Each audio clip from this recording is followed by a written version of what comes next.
When it comes to shopping, I love to shop small, and supporting business owners who are also cowgirls is even better. High Call Outfitters, located in Great Bend, Kansas, is owned and operated by my mentor and cowgirl friend, Julie Miller. Being immersed in the Western lifestyle herself, Julie has a unique understanding of cowboy and cowgirl needs, both in and out of the arena. High Call's curated collection of apparel and footwear focuses on bringing fit, function, and fashion together so you can look and feel your best. From corporate cowgirl looks that will have everyone in the office asking, "Where did you get your outfit?" to rodeo ready attire that equips you with extra confidence as you back in the box to every occasion in between.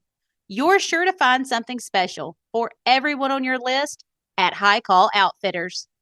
Visit their website at highcalloutfitters.com or stop by their beautiful brick and mortar location if you're ever traveling through Great Bend, Kansas. Remember, friend, High Call has it all.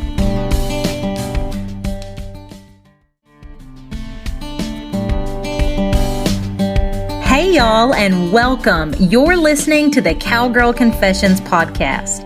I'm your host, Dakota Dawn Johnson, small-town cowgirl with Southern roots, blazing a trail as a Midwest ranch wife, mama, and businesswoman. The mission of Cowgirl Confessions is to share the wonderfully wild and Western life stories of cowgirls from all walks of life. We'll talk about the highs, the lows, and everything in between when it comes to navigating careers, cowboys, kids, and cattle.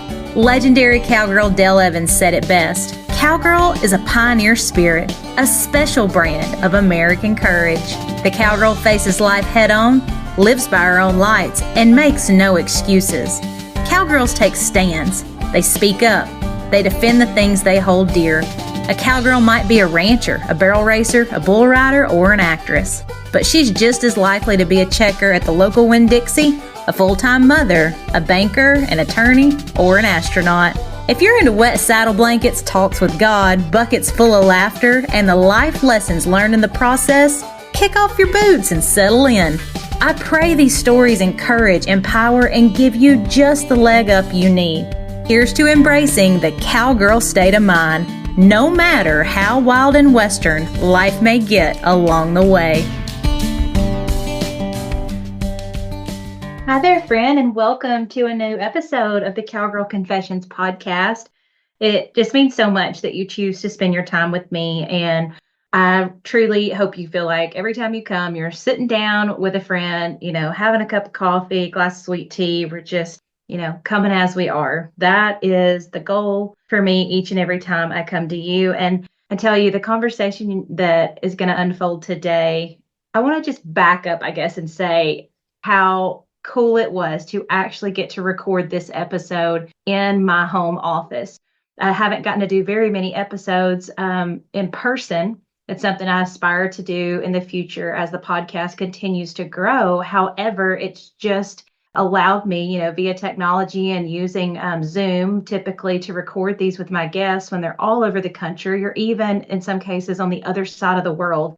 Our very first episode that ever aired with Jenna Smeek, she was literally on the other side of the world when we recorded that. And so while I aspire to have more in person like this you will listen to today, I'm also just super grateful for the technology that allows me to connect with all of these incredible women, and they come on here and share their stories. Now, back to today's guest. The first time I ever met, and if you could see me, I'm saying met in like air quotes, is because I met her, but she didn't know me. And this happened sitting in my truck, driving to Western Kansas on a late night. I'd left late on a Sunday night and was headed out for the week to go see some of my accounts in Western Kansas. And so as I was listening to some different podcasts, and I stumbled across this podcast called Rural Revival. And for the next 2.5 hours, to finish out the leg of that trip, I found the podcast and I just binge listened to Danna Larson have person after person come on there and share their stories. And so, like I said, she didn't know me, but I had met her, driving across Western Kansas that night. And as I continued to listen to her episodes, I just became such a fan. And one of the things that brings me a lot of joy is connecting people, networking and realizing, oh, this person needs to meet that person. And so as I was traveling and meeting different, small business owners and retailers, I just reached out to Danna and I said, hey, these are some people that I think you should consider having on your podcast. They've got great stories, incredible people. And so she didn't know me from Adam, but I reached out to her and was following her on social media. And then, a few years later, like when I would actually hear her with some of these guests that I recommended, I was like, oh my gosh, that's so cool that, that opportunity came about. Because what's unique about Danna's podcast, Rural Revival, is that she records in person with all of her guests. And I just cannot wait for you to hear more from her today. And as I've already said, she is the founder and podcast host of Rural Revival. But what you may not know about Danna is that she also had a very successful career in corporate advertising as an account executive, as well as a nonprofit director of communications. And so she's been able to take all of that experience and put it together to where she's helping small businesses, rural communities, really with marketing, advertising, strategic consulting. Okay. So she has Branded by Rural Revival. And with that, she helps clients build their brands and bring their message to the world in a very authentic way. You guys are going to thoroughly enjoy Danna's story. She's one of the most genuine and hardworking, business-minded women and people that I know. And I'm just so grateful to have discovered her via a podcast. I share all of that with you because podcasts, like, is it worth your time? All of these things. And if you are sitting on the fence and like, hey, I think I want to have a podcast, or you're one of those people that's like, oh, I don't listen to a ton of podcasts, it can change your life. Seriously, like I now am in proximity to Danna. I consider her a dear friend of mine, a mentor. And it all started because I first found her listening to her podcast. Then I chose to reach out, followed her on social media. We just became more connected. And then literally like 4.5 years later, she drove to my house, showed up on my front porch in Mound City, Kansas, and we recorded episodes for both of our podcasts sitting in my office. And man, it was like a pinch me moment. I'm so grateful and would love for you guys to go listen to the Rural Revival podcast. I share a little bit more of my story over there. And yeah, without any further ado, let's get to it. And here is Miss Danna Larson. Welcome to another episode of the Cowgirl Confessions podcast. Danna, thank you for being here. Thanks so much for having me. We've talked about this for a long time. We have. And we're in my office, like my podcast studio, if you will. Yeah. So I don't typically have the privilege of getting to interview my guests in person. So if you guys hear like this awesome energy, just know it's because we're together. We are like right here. It's not via Zoom that we're recording this. Just such a great moment. And Danna, I have been a big fan of yours for years, listening to your podcast, the Rural Revival podcast. And I'd love if you would just share with us and, the listeners a little bit more about what led you, the pre-Rural Revival, and then we can go into how that podcast came to be. Yeah, so I'm a farm girl from Iowa. I know there's a lot of cowgirls on this podcast, but I feel like I have the cowgirl spirit in me. But absolutely. Farm girl at heart, and loved growing up in a small town. I graduated college with a degree in public relations, and at that time, that was very much a city job. So as much as I had wanted to live in my hometown, that just wasn't an option at that time. In today's day and age, you could totally do that, but you just couldn't back then. So I moved to the city, and I ended up in Nashville, and I would drive home back and forth to my small town and dream about maybe someday I'll get to come back. And sure enough, that's where I have landed now, and I love it. So, oh my goodness. Well, and what spurred you to actually create the Rural Revival podcast? Did you have a background in podcasting and stuff, or how did that get started? I did not. I was living in Nashville at the time, working in music, the business side of music. And I would drive home through all those small towns and just be like, man, we got to do something to save our small towns, because I loved the way that I grew up and I want that life to continue on for generations to come. And I realized that I had some friends who were moving back to their small towns and opening businesses and they were able to make a living off of it. And these were really cool businesses. And so I was home for Christmas one year and just happened to mention to a group of my friends, people need to know that this is possible. Like, somebody needs to start a podcast. And they were all like, yeah, you should do that. And I was like, nah, but I could not shake that idea. And so when I got back to Nashville after Christmas, I just said, God, if this is you, give it a name. And so it was probably 3 weeks or so later, I can tell you exactly where I was. And that name, Rural Revival, came to me. And I knew. I was like, okay. So I did not know anything about podcasting. I loved listening to podcasts and learning from them. And so I think that's why I felt like that was the right platform to get this message out. But luckily, one of my best friends in Nashville and one of my business partners is a producer and a music producer. And I said, hey, I think God's telling me to start a podcast.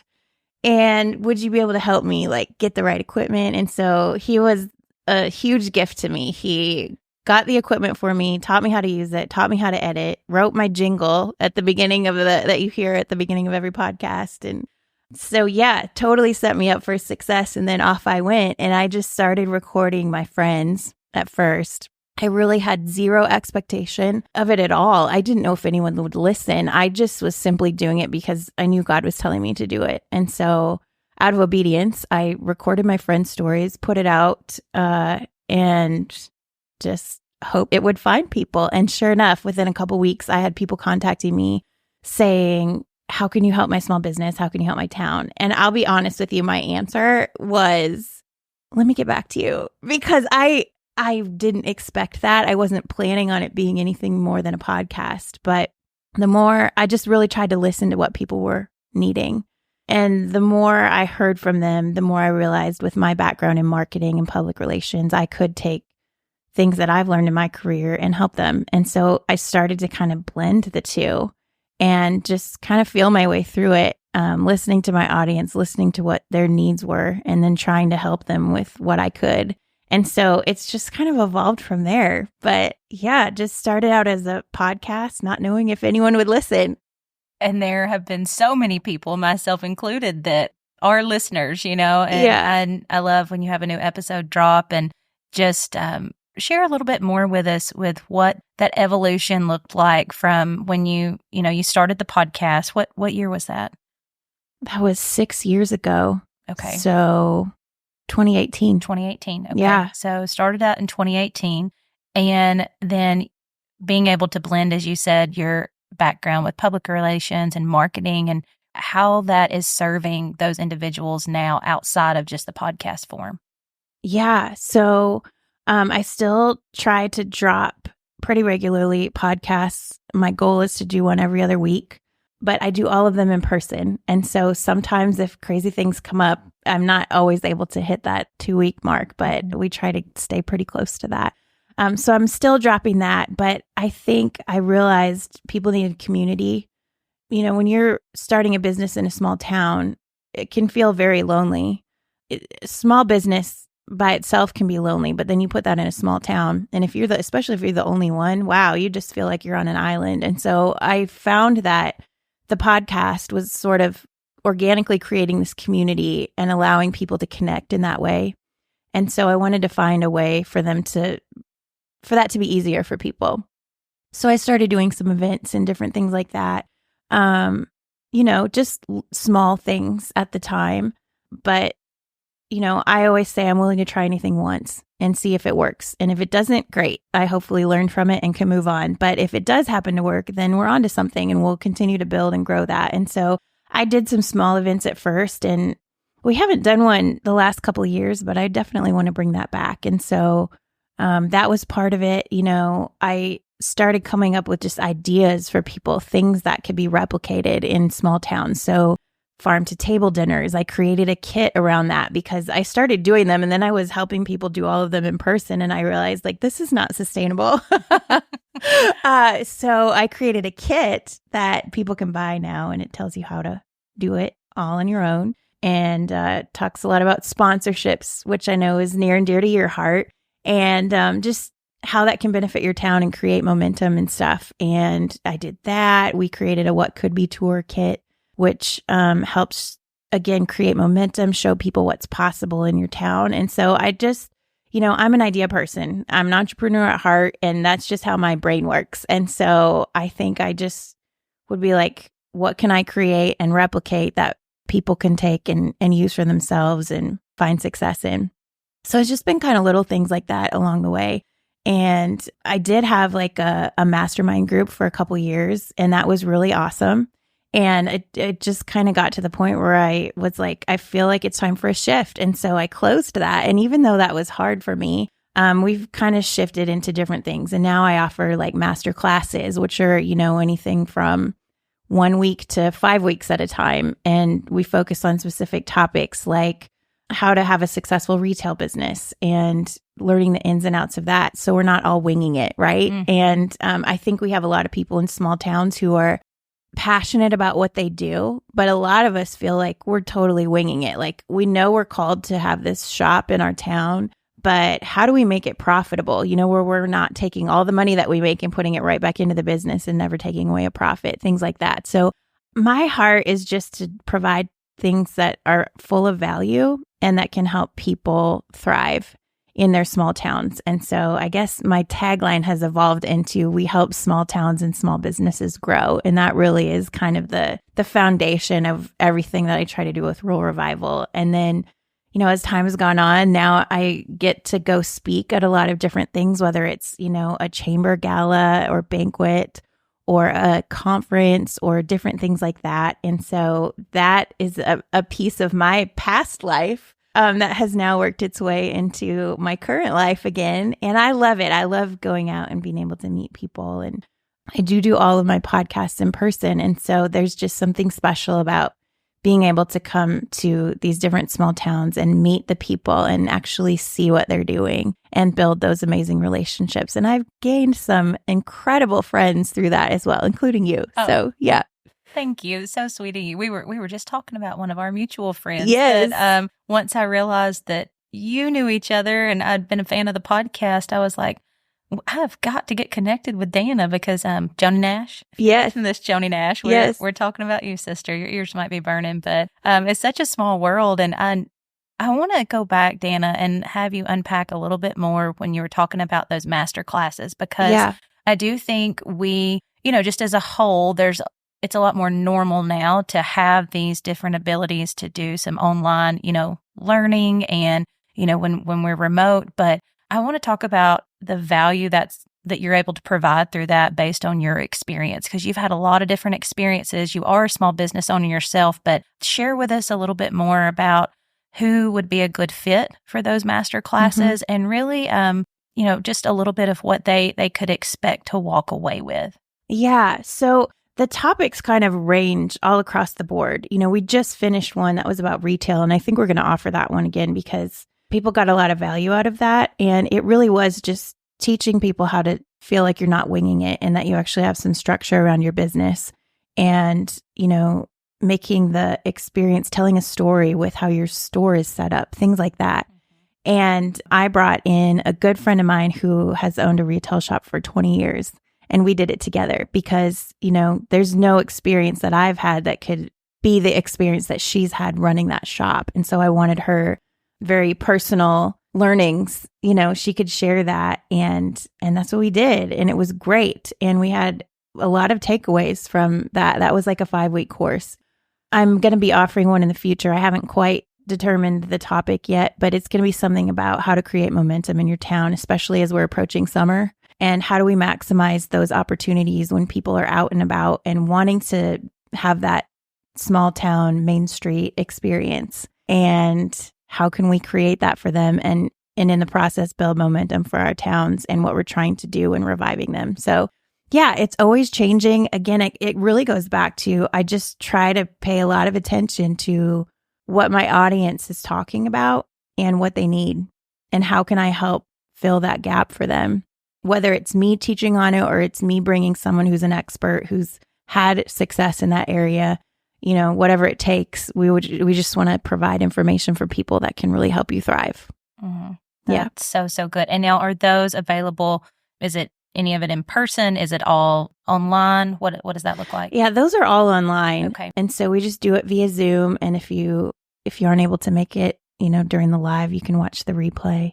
And so, yeah, it just kind of depends on the length of, that one was 5 weeks, the retail one that we did. And I don't know what the next one will be yet. I need to get that a little more honed in, but you can stay tuned. And if you're listening and you have a topic that you would like us to teach on and bring in some experts to talk about, please let me know, because I love that kind of feedback and I want to provide things that can help you. So, love that. Love that. And so, Danna, you said you were a farm girl. Yes. You grew up farm girl. And what life lessons do you think that you had, growing up in the rural America that really helped you excel in your positions, whether you were in the big city in Nashville and just in your travels? What are some of those key lessons you've taken away? I think all of us can probably relate to this one, but the value of hard work. If you are willing to work hard for something, there's a reward and you reap what you sow, and there's no cooler example of that than the actual farm, and you plant the seeds and you see them grow and you reap a harvest. And I think something that I'm reminded of often, I am a grain cart driver for our family farm in the fall. That's my job on the farm. I'm out on doing my own things the rest of the year, but I clear my schedule to be able to come back and be part of the family farming operation. And it always strikes me as, we all want a harvest. We all want a harvest in our lives, but the harvest is actually hard work. And I think if we're not careful, we get into that mindset of like, I just want the harvest. And once I get to the harvest, everything will be better. Everything will be easier. And the harvest is amazing. And like, we're always sad when it ends. Like, we wish we could just keep going, but it's also a lot of hard work. And when you're done, you're exhausted, And so I think we work hard for that and we can enjoy the harvest, but we have to remember that it is hard work. And my family has done a good job of modeling that for me. And so that's definitely a lesson that has stuck with me and become more prominent as I'm out there driving the grain cart and actually doing the thing. So yeah, but man, so many life lessons from growing up on the farm. And, I was just born with a love for the land. And even though I don't farm myself, like that farm means something to me. And it's always where I can go back to my roots, no matter where I lived. I could come home and it's just so grounding, like literally and figuratively, but it really is. It was always great when I wasn't living there to be able to come back home to that. And it clears your mind and it helps you get your perspective straight. So I've always been grateful for that. You painted such a beautiful visual there about, reaping what you sow and the harvest. And I think another thing that I want to hit on here, because I know there are people listening that are in a similar maybe position where they do something on the family farm, but like it's not their day to day, what they're doing for their livelihood. And I myself, Danna, even sometimes we have a feeder calf operation and they'll be like, well, what do y'all do? What's your family business? And sometimes I have a little bit of imposter syndrome when I say, well, we have a feeder calf operation. And I hear myself say it and I think, but my husband's the one who does the work day in and day out. And I was sharing with you earlier, I take a lot of pride in what my roles are, but I know my roles. And right now that's, helping take care of our children, providing meals when I can. But I work a town job, if you will. That's what I do as well to make sure that things are happening for our family operation, on the ranch. And so I think there's so much value for our listeners to just see another woman who is deeply immersed in this Western agriculture way of life, but it doesn't always have to look like you're on the farm every single day. It doesn't always have to take that shape. And I just think you sharing your version of that is so powerful, because when I think of Danna Larson, I think, wow, what an incredible spokesperson for our industry and the impact you have, because you're sharing all these stories, Thank you. And there's people that's a skill set you have that other people that are on the farm day to day, they don't have the time or maybe are not equipped to do what you're doing. And so I just want to applaud you for that, because I see the impact you're making, as well as I didn't know you drove the grain cart. So that, I'm just like, wow, this gal's got it going on. Every once in a while when I meet somebody new, they'll say, Dakota, where are you from? And I love having the opportunity to say, I grew up in a small town in rural Alabama. Now, whether you have small town roots or dream of one day trading in the city life for a little slower pace. Or maybe you just enjoy an occasional weekend getaway where you can actually see the stars at night. Whatever your version of living the small town life looks like, my friends at thesmalltownlife.com, they have you covered with comfortable and unique ball caps and graphic tees that the entire family will love. Be sure to go follow them on Instagram and Facebook and use the hashtag #TheSmallTownLife when you're out there doing the small town living. You know, I think so many of us, whether we work full time on the farm or not, first of all, a lot of us have roots there. Our family's history is rooted in farming and ranching. So many of us can identify with that. And so even for me, like if they're like, hey, can you go pick up a part at the, dealership for us? Absolutely. I love being able to pitch in and help, but it really is a team effort. Whether you're a farmer or rancher, it takes a village and everybody has an important role. And you might not be that person feeding the cattle every day or planting the seeds every day, but to come together and work as a team and take care of animals and raise a crop and harvest the crop and all of that, it's really special. And I think we have to know that we all play an important role in that, even if it's just for the fall or whatever it might be, or, bringing sandwiches out to the field or bringing a meal out, that all of that's important. And I think if we're not careful, we can default to the traditional roles and think that's all you can do. But there's I love that in today's day and age, we can all have a part of it, even if it's not maybe our full-time gig. Absolutely. Yeah. And you just model that so well. And I would just love to know what your vision for Rural Revival is going forward, because you've done so much in a short amount of time. I mean, you just started this podcast 6 years ago and you're showing up and serving those small business owners. But what does that look like in the future? That's such a great question. I know that it will continue to evolve. No 2 years look the same. And so I'm always just open to whatever. Usually it kind of makes itself clear. Last year, I started the year off and all of a sudden I got all these speaking requests. And I'm like, okay. And last year and this year have been full of that. But that wasn't the case in the years before that. And so I always just kind of want to have open hands about it, number one, and listen to what God's telling me to do with it and steer in that direction. It's important for me to be an advocate for the rural way of life. It's important. And I think in some ways it's under attack and we have to be careful to protect it and to stand up for what we believe in. And I think our way of life is very special. And I think there's a lot of people in the country who are starting to realize that. There's been a lot going on in the last couple of years. The landscape has changed a lot in America.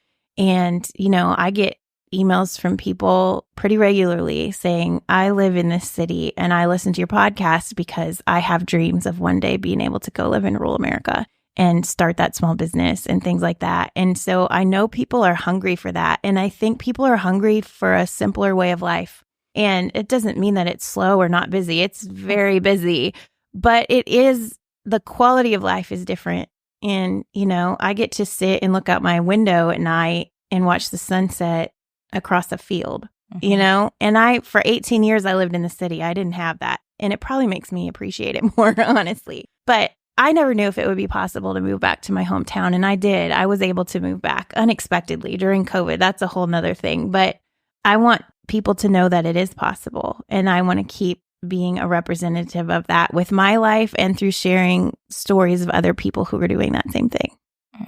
So well said. And I want to flip the script a little bit, and not that we have a script here because we don't, but I asked you about life lessons you learned on the farm. Yep. That, have helped you in all these other areas. And with you spending 18 years, in the big city, yep. What were some lessons you learned there that you feel like you were able to bring back that are helping you then help with all these small businesses with Rural Revival? Yeah.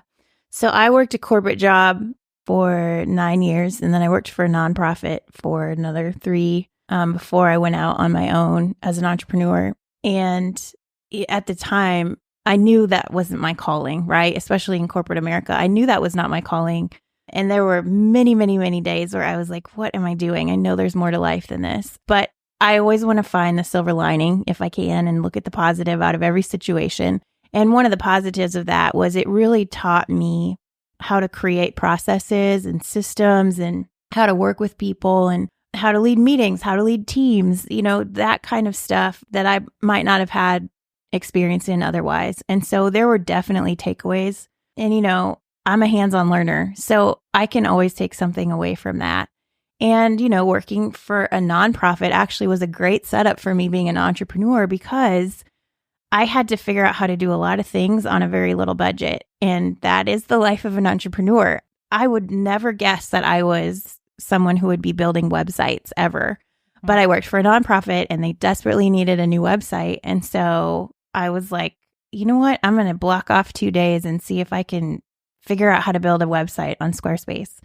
And so now that has become a part of my business. Now I offer a part of Rural Revival that helps other small businesses create websites. Like we will teach you how to do it or we'll build one for you, and so I get to now have an agency like I worked at sort of in the city, but now I get to have my own agency and I employ people who are all from rural towns and we get to help small businesses in rural towns and talk about like beyond anything I could have dreamed of. Like, wow, I would have never even thought that was possible, back in the day. And so you just never know. But I definitely think there are things that I learned back then. I also learned that at the end of the day, I want to sit on my porch out in the country and watch the sunset. And I didn't get to do that for 18 years. And so I appreciate that every day now. Mm-hmm. Yeah, that's such valuable lessons, on both sides there. I'm wondering, how long did you stay in your corporate America or nonprofit positions after you knew that it wasn't the right fit? Too long. Too long. Like years too long. But honestly, part of my fear was, and I think a lot of people probably relate to this, it paid pretty good and I had great benefits. I had a great retirement package and it was scary to walk away from that, especially to become an entrepreneur and not have anything dependable as far as income, insurance, all that kind of stuff. You were totally on your own and you didn't know what was going to come in from month to month. And so the thought of that was very scary to me. I also had this feeling of like, man, I've spent all these 9 years gaining this expertise in this area. And if I walk away from here, I will never use that again. And I felt like I was wasting all of that stuff that I had learned. And I really spent a lot of time, hem-hawing over that and like, man, am I going to regret that? And I can honestly tell you, I have not thought about that once since I quit. It was such a thing that I thought about before I quit, but once I did, it doesn't even matter. I got to step into what I was called to do. And so I've never regretted not using that information again. I've gained a whole new skill set. So, well, I just really appreciate you being transparent in that, and so real about it, because I do think that there's so many of us that are straddling, the fence, like trying to do both or, but that timing is going to be unique for each and every one of us. And so it's just really great to hear your story and your take on it. And those are real concerns, I feel like. Yeah. That things going through your mind, but then also hearing you be like, I never thought about that again. Once I got out here, like, some of those worries that were such a big deal before the exit strategy weren't part of that afterwards. Right. Maybe because I had a whole new set of worries, but...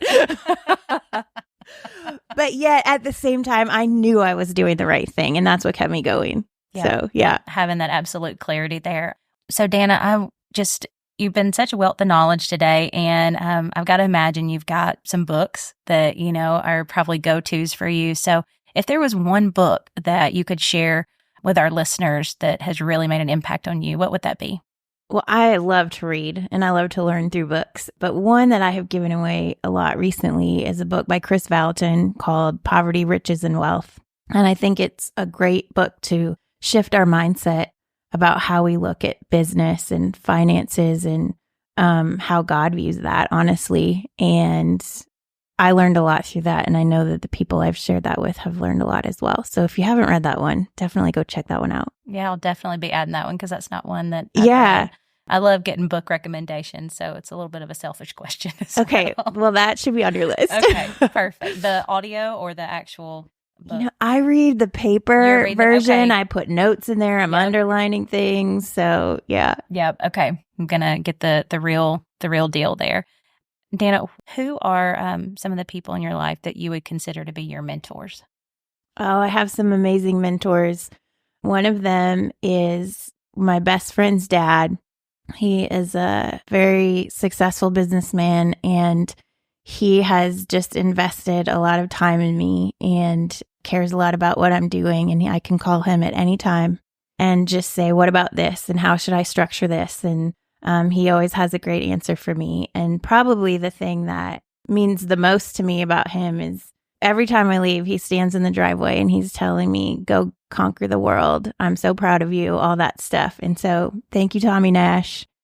And I also have, some other great mentors in my life who are more probably spiritual faith mentors too, who can just speak truth to me about different things that are going on and who are prayer warriors behind me all the way in everything I'm doing. And so, yeah, I have a handful of mentors and I'm grateful for every one of them because they each play an important role. And I would just say, if you don't have a mentor, get one because it makes all the difference. That's what I was going to ask you next is what advice do you have for our listeners that they're hungry for a mentor and maybe they're not geographically located or don't really have a great group of folks to pick from where they're at? What advice would you have for them?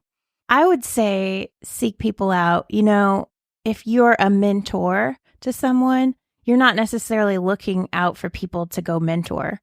But if someone were to approach you and say, would you mentor me? I think the answer most oftentimes would be yes. And so find those people that you admire and whose values align with yours, and even who've had experiences in what you're doing, your field, and ask them, reach out. And I would say it's probably quite likely that they would say, yeah, I would love to do that for you because, we spend a lifetime gaining these skills and learning all of this knowledge. And so it's great to be able to pass it on to someone who really it matters to. Yeah. And we wrap up every podcast, Danna, asking our guests, what does the cowgirl state of mind mean to you? And I'd love to hear that in your own words. Yeah. I've heard you say that at the beginning of your podcast episodes. And, that whole pioneering spirit, that's definitely me. I was the girl who read Little House on the Prairie over and over as a kid. And I always wondered why. And just within the last couple of years, God showed me that wasn't by accident. Like, I totally have that pioneer spirit. I will work really hard to build things and to blaze a trail for something new.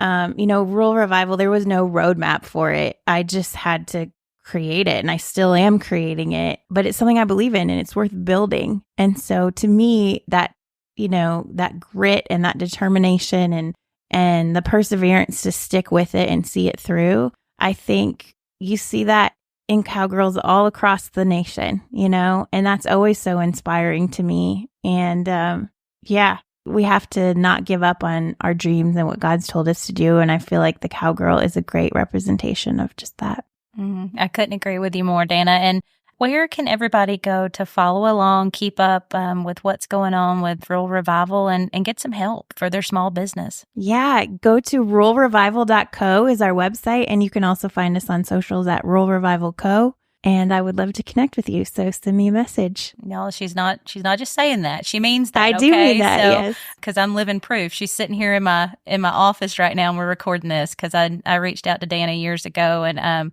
this has been a long time coming, but man, it's right on time. Yes. So yeah, y'all be sure to reach out to her. And Danna, thank you again for being here on the podcast today. Thank you so much, Dakota. Thank you for spending your time with me on the Cowgirl Confessions podcast. I'm so glad y'all stopped by.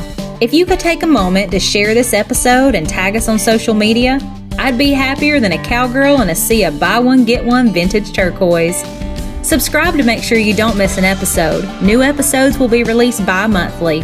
Please leave us a review if you feel so led by going to iTunes. Your feedback will really help us breed the idea of grabbing life by the horns with a cowgirl state of mind into women across the globe. Some that may have never even had the privilege to throw their leg over a horse, but could most certainly use the cowgirl state of mind while navigating life. thanks again, y'all. Until next time, keep pursuing your dreams with that all go and no woe mentality. Remember, you're writing a story that's worth saddling up for, sister.